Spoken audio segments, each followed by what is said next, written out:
Hello everyone, and welcome to another episode of Retro Look. On the last episode, I covered Mario Tennis Open, which is quite a forgettable entry in the Mario Tennis series. But its Mario Golf equivalent on the 3DS is a very different story, as it's often seen as one of the best Mario Golf games. This game excels in the areas where Mario Tennis Open didn't, and it's filled with a lot of charm and personality in an era where Mario games generally felt safe and generic. It also has a lot of content to offer and didn't suffer from the update model that the Mario sports games on the Switch suffered from. So in this video, I will be looking at the aspects of Mario Golf World Tour that makes this game more interesting and unique than the other Mario Golf games. So is this Mario Golf game the hole-in-one everyone claims it to be, or is it just another bogey?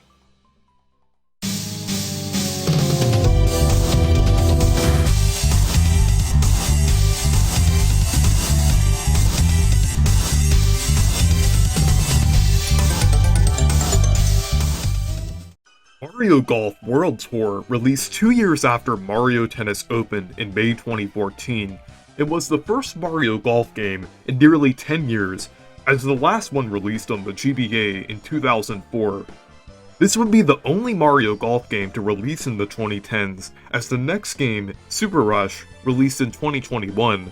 So Mario Golf seems to have a fairly weird release schedule. Similar to Mario Tennis Open, not much is known about the development history, but it likely started development around the time that Tennis Open was released. Despite being a handheld game, it has much more in common with the console Mario Golf games rather than the handheld ones. Mario Golf World Tour set the perfect example of how a Mario Golf game should be. Rather than generic golf locations, it has many Mario-inspired locations, and also adds Mario-related elements to the gameplay. While this game does share a lot of similarities with Toadstool Tour, it has a lot of aspects that make it unique. It translates the standard Mario Golf gameplay onto the 3DS pretty well, as the controls are very intuitive and easy to learn. It has the full 3-click system that's standard in most golf games, but also lets you change the spin with the touchscreen. What makes this game different is the new feature called Item Shots. Item Shots add a special effect to your shot and includes things such as the Mushroom, Fire Flower, Ice Flower, and even the Kabomb from New Super Mario Bros. DS. It's very interesting that they decided to bring back one of the most obscure Mario enemies from the 2000s in a spin-off nearly a decade later. That kinda goes to show the attention to detail that the developers put into this game. The items are a nice addition, as they definitely add some variety to the game. And along with the core gameplay, the stages also offer a lot of fun mechanics that help improve the gameplay. Each stage contains various hazards and features that make them feel unique to play on. You hear that, Mario Strikers Battle League? You better start taking notes.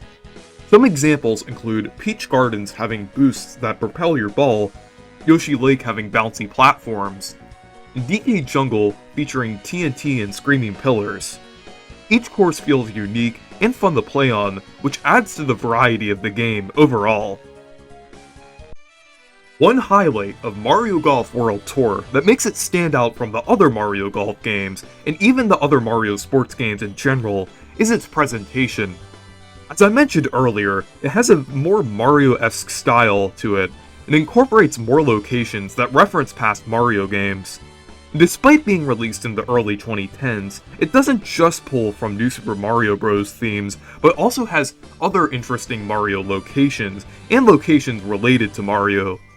For example, Peach Gardens has pink grass and cherry blossoms and references Mario Kart DS. Yoshi Lake is based on Yoshi's story in Woolly World, which actually released a year later. Wiggler Park is filled with giant enemies and plants. And DK Jungle is based on Donkey Kong Country Returns. And DK Oldies is filled with overpriced consoles that aren't even refurbished.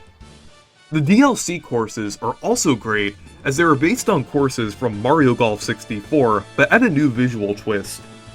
Koopa Park and Toad Highlands are mostly faithful to the original course, but the other courses were changed visually to resemble New Super Mario Bros. U.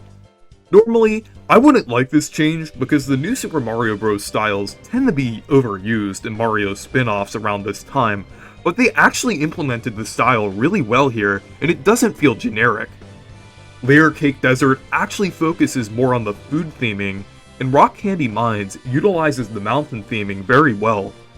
Finally, Mario's star is based on Super Mario Galaxy, which is very fitting considering the name.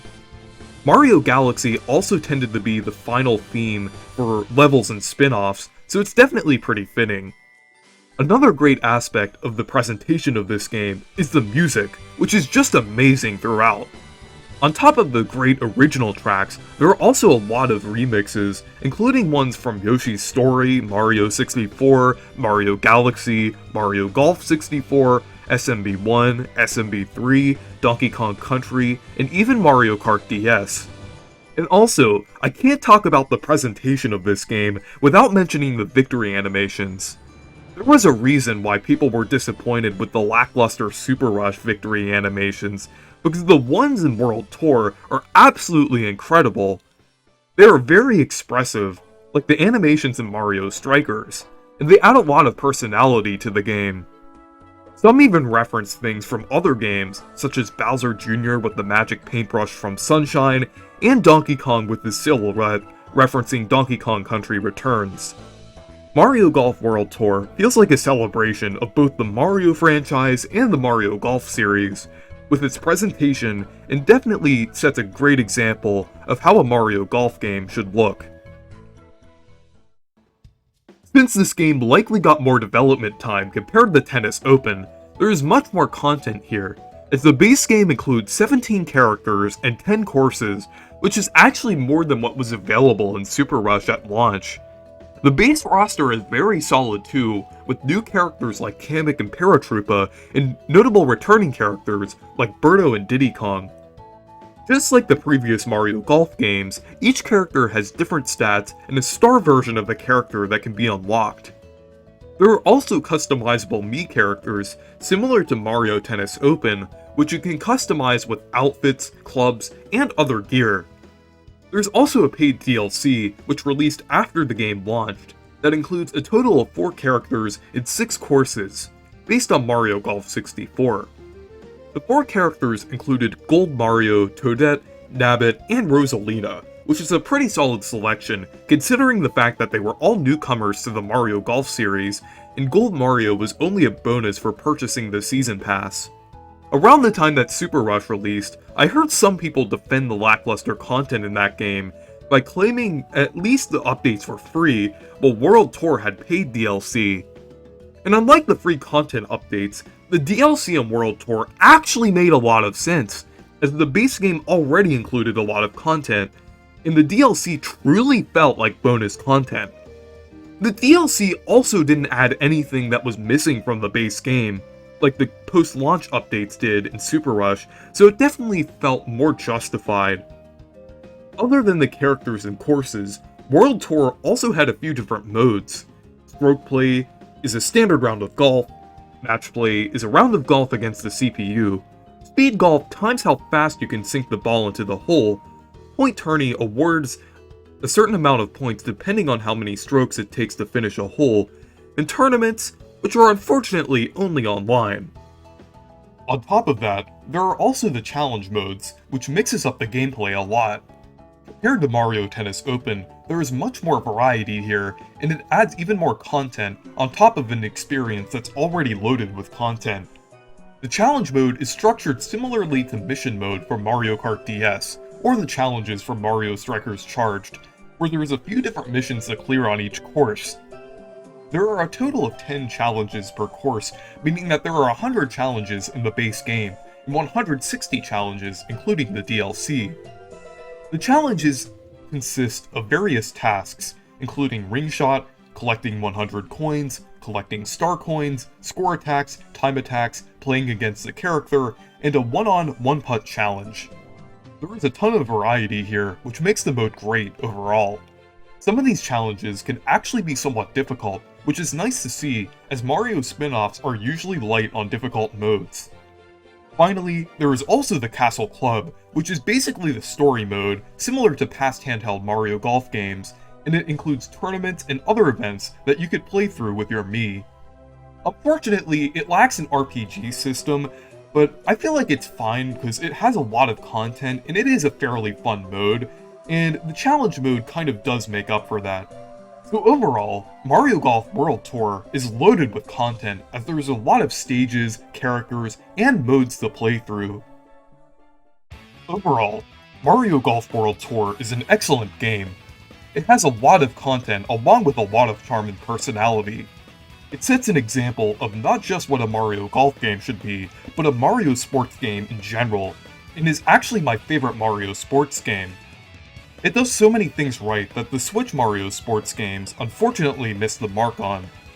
It also includes a wide variety of modes, including the content-packed challenge mode and the fun yet simple Castle Club.